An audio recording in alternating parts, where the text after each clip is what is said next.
I want to see the Kaladesh world building panel, for sure. That's the one I'm looking forward to the most. I love the card spoilers.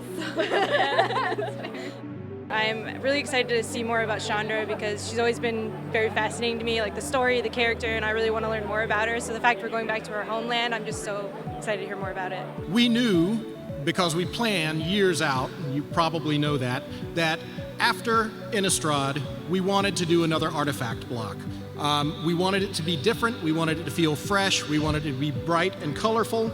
Really colorful, vibrant world, which is pretty nice compared to like the gothic horror stuff. It's a nice shift. I love inventors, I love inventions.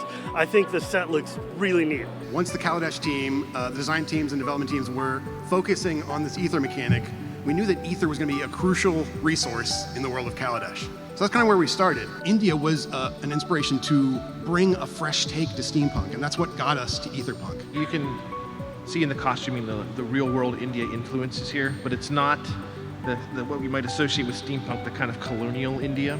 We wanted Chandra to be from here, the double A's in her last name, plus the kind of Britishness of original, of what traditional steampunk is when you do have the brown and the gear and the monocle. Maybe we keep the India part visually and just scrape out the colonial stuff, and we don't have the monocle and none of that influence, and we build from there and just really try to celebrate the shapes and colors and people of this kind of imaginary, fantastical India.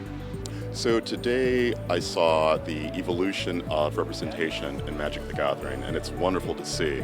To see a set like Kaladesh and see more brown people in the game and handled with sensitivity and cultural competency, knowing the company spent money to actually get consultants to advise them on how to avoid pitfalls, that means a lot. I was very interested in seeing how they took my culture and put it into the game in a way that wasn't tokenizing or disrespectful or possibly, I wanted to make sure that what they were doing was going to work. Like, they already had a setup with the Inventors Fair, the tinkers and engineers and things, and it looks like they just took this kind of fantasy idea of India and put it on top of it to give it a cohesive narrative.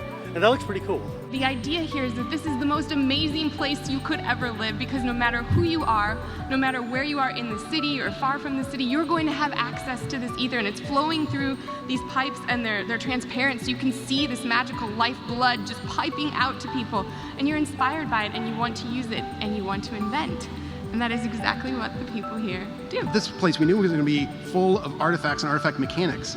And we didn't want Mirrodin, where green was the I hate artifacts color and that sort of thing. Like, we wanted a new take on how each color approached artifacts and ether. And each color also represents not only a step in this ether cycle, but a race that focuses on that color. The first part of the process is green, and it is about elves. Elves are ether seers. They could see ether in a way that other races can't. Then we go on to the next step in the ether cycle, which is Innovate. We settled on Vedalken fairly quickly because, they are typically about science. The Vedalken here are more about just insatiable curiosity. They actually love the detail work. We really felt that a lot of the trope space that dwarves occupy, the work ethic, the ability to just work, endlessly, and the paying attention to quality, it felt more white than anything else.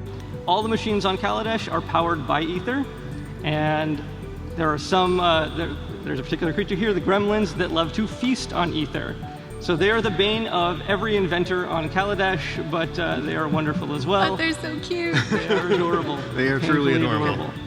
Black, just like green had its own challenges about, how do you have green in an artifact world? Well, what do you do with black in a very optimistic world? And what we realized is, let's create a race that is of the city, that are the kind of ultimate consumers of everything the city has to offer. And the Aetherborn are literally the byproduct of ether refinement. It was really cool, just understanding like how the world works, like what is the purpose with all the races, and the Aetherborn looks super sweet. I'm pretty excited for them. New race for Black. It's pretty cool. I like Elves and Dwarves coming back. I saw a friend of mine, Tom Ross, on Twitter. He's super excited about building like a Dwarf beatdown deck. That's his thing. So it's just really cool. You know, I like knowing what else is going on besides like with the cards, like the world and what the story is and everything like that. I am so excited for Sky Sovereign console flagship. I can't say it 10 times fast, but I'm so stoked for that card. I've been building theme decks for a dog's age now, and I already have a dual deck set built for the Federation versus the Shapeshifters in DS9, and this is going to be great. And then also to finally have pilots. So this upcoming card, the Apollo Pilot Exemplar, Boros has been looking for some kind of cool commander for a while, and I think this is it. So really happy and really excited for those two especially. The world building panel was pretty incredible. That's basically what I was most excited to see of all of this, because I'm a Vorthos. I care about the story of Magic. More so than even the cards, I care about the settings and the worlds. And seeing them talk about it for an hour is what I wanted from PAX.